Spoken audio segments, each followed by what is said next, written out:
In the year 2150, Earth was a world on the brink. After decades of escalating tensions with the Galactic Council, humanity decided to take decisive action.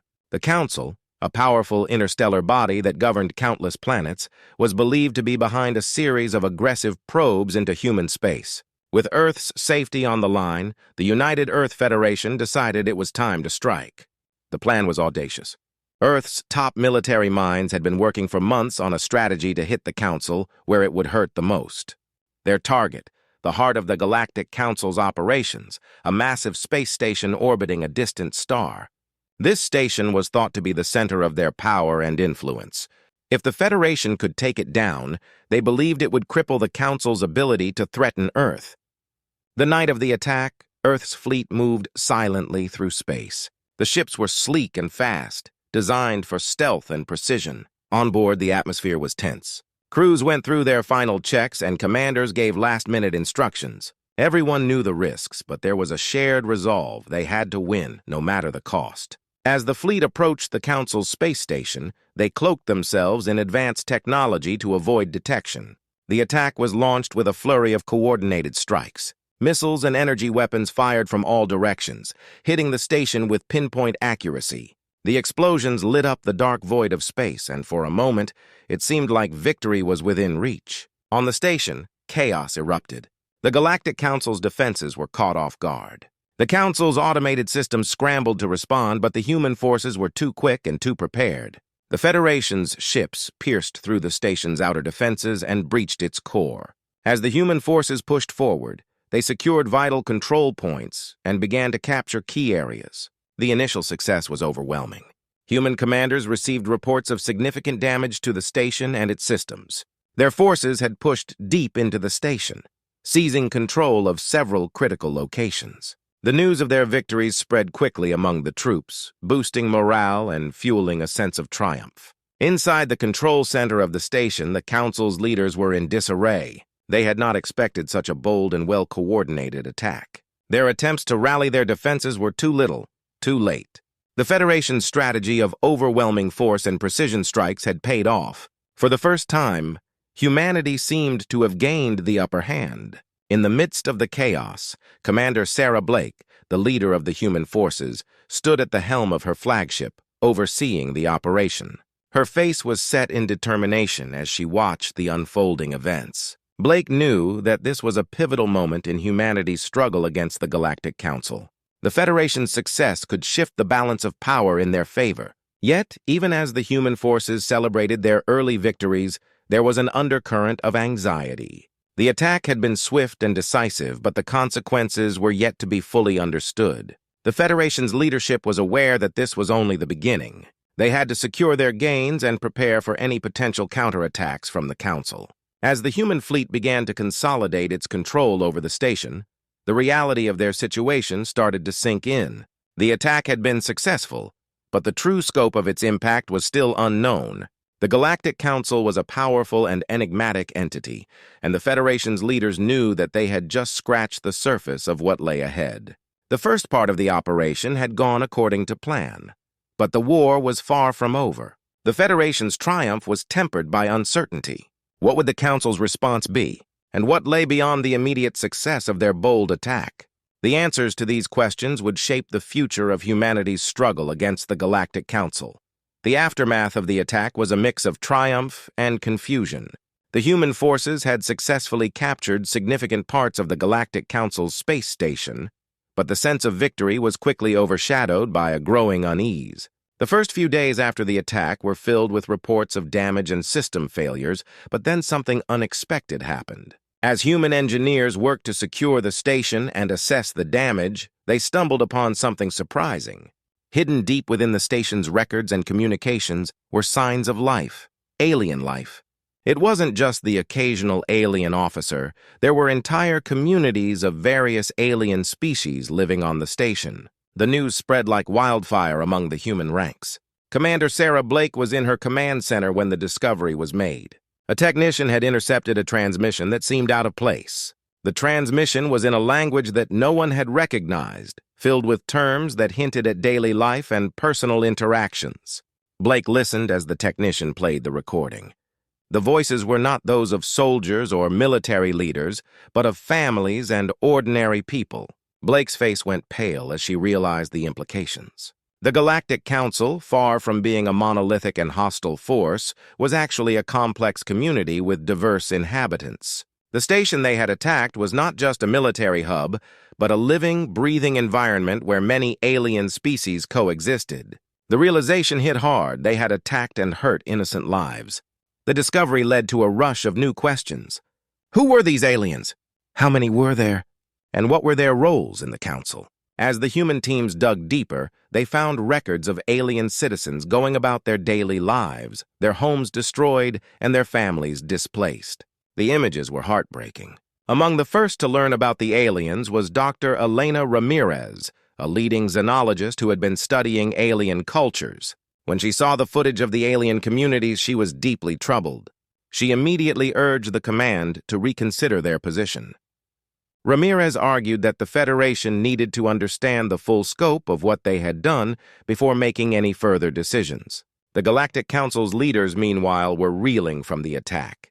They had initially believed the Federation was merely targeting their military assets. Now they saw the destruction of homes and the suffering of their people. The Council had expected a conflict, but this level of destruction was beyond their anticipation. They were faced with the daunting task of addressing not just the military damage, but also the humanitarian crisis caused by the attack. The human command faced growing pressure. The initial sense of victory began to fade as the reality of their actions set in. The Federation's leadership was forced to confront the fact that they had harmed innocent alien lives in their pursuit of what they believed was justice. The moral implications were enormous. Commander Blake called an emergency meeting with her top advisors. The room was tense as they discussed the findings. Some argued for continuing the fight, believing that the Galactic Council might use this as a ploy to gain sympathy. Others, including Blake, felt that they had to change their approach. The situation demanded not just military action, but also a diplomatic response. As news of the alien inhabitants spread, it reached Earth and sparked outrage. The public was horrified to learn that their military actions had affected innocent lives. There were protests and demands for accountability. The government was put under immense pressure to address the situation, not only to the Galactic Council, but also to their own citizens. In the midst of the turmoil, a new strategy began to take shape. The Federation decided to pursue diplomacy. They sought to make amends for the destruction and to open lines of communication with the Galactic Council. The goal was to rectify the situation and work towards a peaceful resolution. But the path ahead was fraught with challenges. The shocking revelation of the alien inhabitants had shifted the course of the conflict. What began as a bold attack now required a rethinking of strategy and ethics. Humanity was faced with the task of navigating a complex and sensitive situation, one where their actions had consequences far beyond what they had anticipated. The discovery that innocent alien lives had been caught in the crossfire of the human attack on the Galactic Council created a storm of controversy on Earth. The initial triumph of their military success quickly faded as the harsh reality of their actions set in. The Federation's leadership was faced with a massive backlash from both the public and political leaders. The first sign of trouble came when images of the devastated alien communities were leaked to the media. News outlets across Earth broadcasted scenes of destroyed homes and displaced families. People were shocked and horrified. The alien lives lost and the suffering caused by the attack were now on full display. Public opinion shifted dramatically, and the Federation's once-celebrated operation was now being condemned. Protests erupted in cities around the world. Demonstrators carried signs demanding accountability and justice for the innocent aliens. "Stop the war crimes and humanity must apologize" were among the slogans chanted by angry crowds. The streets were filled with people calling for a re-evaluation of their government's actions and for a sincere apology to the Galactic Council. Inside the Federation's government, the mood was tense. Political leaders and military officials faced intense scrutiny. Members of the opposition used the crisis to criticize the ruling party, accusing them of reckless decisions and a lack of moral consideration. The attack, once seen as a bold move, was now portrayed as a grave mistake with catastrophic consequences. The government held an emergency session to address the crisis. In a televised address, President Evelyn Moore, who had initially supported the attack, now faced a sea of angry faces. Her speech was somber as she acknowledged the suffering caused and promised a thorough investigation. She pledged to take immediate steps to address the humanitarian crisis and to seek a peaceful resolution with the Galactic Council. The Federation's military leaders were also under fire. Commander Sarah Blake, once hailed as a hero, found herself in the hot seat. Critics argued that the attack had been overly aggressive and poorly planned. Blake faced questions about the intelligence that led to the attack and the failure to foresee the presence of civilian populations. She defended her actions, explaining that the threat had been perceived as imminent, but her defense did little to calm the growing discontent. Amid the chaos, Dr. Elena Ramirez, the xenologist who had urged for a reevaluation of the attack, became a voice of reason. She advocated for a new approach focused on diplomacy and reconciliation. Ramirez suggested that the Federation should take concrete steps to make amends and work towards rebuilding trust with the Galactic Council. Her calls for action gained traction among those who felt that a diplomatic resolution was the only way forward. As the government grappled with the fallout, a plan began to take shape. The Federation announced that it would send a high-level diplomatic delegation to the Galactic Council to offer a formal apology and propose a ceasefire. The goal was to demonstrate genuine remorse and to begin discussions on reparations for the damage caused. The diplomatic team included some of the Federation's most respected negotiators and experts on alien relations. They were tasked with making reparations and negotiating a peaceful resolution. Their mission was to show that humanity was committed to rectifying its mistakes and to fostering a new era of cooperation with the Galactic Council. In the meantime, the Federation also launched a humanitarian aid program to assist the displaced aliens. Relief supplies and medical aid were sent to the affected areas, and efforts were made to help rebuild what had been destroyed. The goal was to show that humanity was not just apologizing with words, but also taking tangible steps to address the crisis. The backlash had shaken humanity's confidence and exposed the complexities of their actions. The once clear path of victory now seemed clouded with uncertainty. The Federation's leaders faced a critical moment. They had to navigate the aftermath of their bold attack and work towards restoring peace and trust. The story of the backlash was one of dramatic change and moral reflection. The initial sense of triumph had given way to a deeper understanding of the consequences of their actions. As humanity prepared for the next steps, the focus shifted from military success to the urgent need for reconciliation and rebuilding. With tensions running high and the public outcry demanding action, the Federation's leaders knew that they had to make a serious effort to repair the damage caused by their attack on the Galactic Council.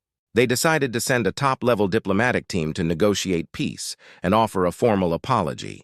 The goal was to mend relations and work toward a resolution that would benefit both parties. The peace talks were set to take place on the Galactic Council's homeworld, a majestic planet known for its advanced technology and diverse cultures. The Federation's delegation, led by Dr. Elena Ramirez and a group of experienced diplomats, arrived on the planet amid a mix of apprehension and hope. They were greeted by a mix of suspicion and curiosity from the Council's representatives. The first meeting was tense. The Galactic Council had suffered significant losses, and the leaders were deeply hurt by the attack. They had expected a straightforward military confrontation, but were now faced with a complex situation involving many innocent lives.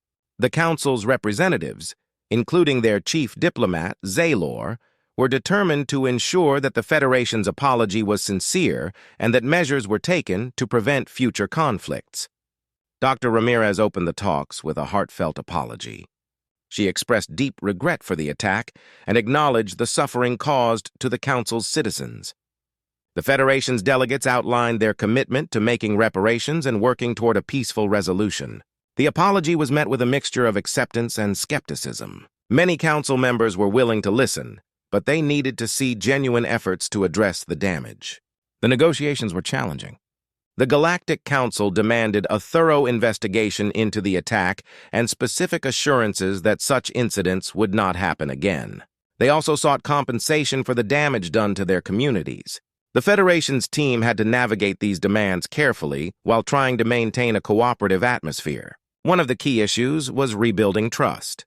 The Council's leaders were wary of making agreements without assurances that they would be honored. To address this, the Federation proposed a joint task force to oversee the reconstruction efforts and ensure that aid was delivered effectively. They also suggested setting up regular communication channels to address any future issues promptly. As the talks continued, both sides began to find common ground. The Federation acknowledged the Council's concerns and agreed to implement measures to avoid similar conflicts in the future. They committed to improving their intelligence and decision-making processes to ensure that any actions taken were well-informed and targeted only at legitimate threats. The Council, in turn, agreed to a ceasefire and to engage in ongoing dialogue with the Federation. They were cautious but open to the idea of cooperation. The peace talks saw moments of frustration but also breakthroughs. Both sides recognized the need for a resolution that would allow them to move forward and work together rather than remain locked in conflict. The final agreement was a compromise that included a formal apology, reparations, and the establishment of a framework for future cooperation. The Galactic Council would receive aid to help rebuild their communities, and both parties would work together on joint projects aimed at fostering mutual understanding and trust. As the peace talks concluded, there was a sense of relief and cautious optimism. The Federation's delegation returned to Earth with the knowledge that they had made progress, but the road ahead was still fraught with challenges. The agreement was just the beginning of a new chapter in the relationship between humanity and the Galactic Council. Back on Earth, the public reacted to the news of the peace talks with mixed feelings. Many were relieved that the conflict was moving toward resolution, while others remained skeptical about the sincerity of the Federation's commitment. The government worked to address these concerns, emphasizing the importance of the agreement and the steps being taken to honor it. The peace talks had opened a new path for humanity and the Galactic Council. The process of rebuilding trust and cooperation would be ongoing, but both sides had taken significant steps toward healing the wounds of the past. As they looked to the future, there was hope that their relationship would grow stronger and that the lessons learned would guide them toward a more peaceful coexistence. The peace agreement between the Federation and the Galactic Council marked the start of a new era. After weeks of intense negotiations and rebuilding efforts, both sides were ready to embark on a path of cooperation and mutual respect. The agreement had been signed and the initial steps toward reconciliation were underway. It was time to look forward to a new beginning. On Earth, the mood was one of cautious optimism. The Federation's leaders had worked hard to address the fallout from the attack, and the public was beginning to see the positive results of the peace talks. The government launched a major campaign to inform citizens about the new relationship with the Galactic Council and the steps being taken to ensure a peaceful future. Commander Sarah Blake, who had faced heavy criticism after the attack, was now seen in a new light. Her role in the peace talks and her commitment to addressing the humanitarian issues had helped rebuild her reputation. She continued to lead efforts to implement the agreement, working closely with the Council's representatives to ensure that the terms were met. Dr. Elena Ramirez, the key figure in the diplomatic efforts, was celebrated for her role in the negotiations. Her dedication to understanding and respecting the Galactic Council's perspective had been crucial in achieving the peace agreement. Ramirez continued to play an important role in fostering diplomatic relations and overseeing joint projects between Earth and the Council. The Galactic Council's response to the peace agreement was mixed but hopeful. The Council's leaders were cautiously optimistic about the new era of cooperation. They appreciated the Federation's efforts to make amends and were eager to work together on initiatives that would benefit both parties. The Council had agreed to establish joint research programs and cultural exchanges to promote understanding and collaboration. The first joint project was the construction of a new space station, built with input from both human and alien engineers. This station was designed to serve as a symbol of their new partnership and as a hub for scientific research and cultural exchange. The project was a significant step toward rebuilding trust and demonstrating the commitment of both sides to the peace agreement. The cultural exchange programs began soon after. Humans and aliens participated in various activities to learn about each other's cultures and traditions. These exchanges included art exhibitions, music performances, and educational workshops. The goal was to bridge the gaps between their societies and to build lasting friendships. One of the most touching moments of the new beginning came during a ceremony where the Galactic Council unveiled a monument dedicated to those who had suffered during the conflict. The monument was a symbol of reconciliation and remembrance, and it was attended by representatives from both Earth and the Council.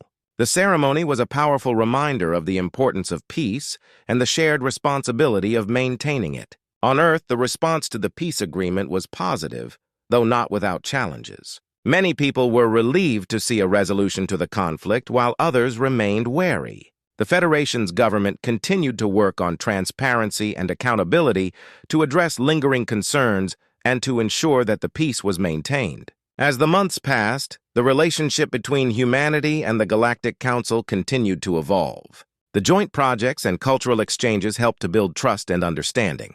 The peace agreement was not just a document, but a living, breathing process that required ongoing effort and commitment from both sides. The new beginning was marked by a sense of hope and possibility. The Federation and the Galactic Council had faced a major crisis and emerged with a renewed commitment to cooperation. They had learned valuable lessons about the complexities of interstellar relationships and the importance of addressing the needs and concerns of all parties involved. Looking ahead, both humanity and the Galactic Council were focused on building a future where conflict was replaced by collaboration and mutual respect. The journey from hostility to harmony had been challenging, but it had also paved the way for a brighter future. As they moved forward together, there was a shared sense of purpose and a commitment to ensuring that their new beginning would lead to lasting peace and prosperity.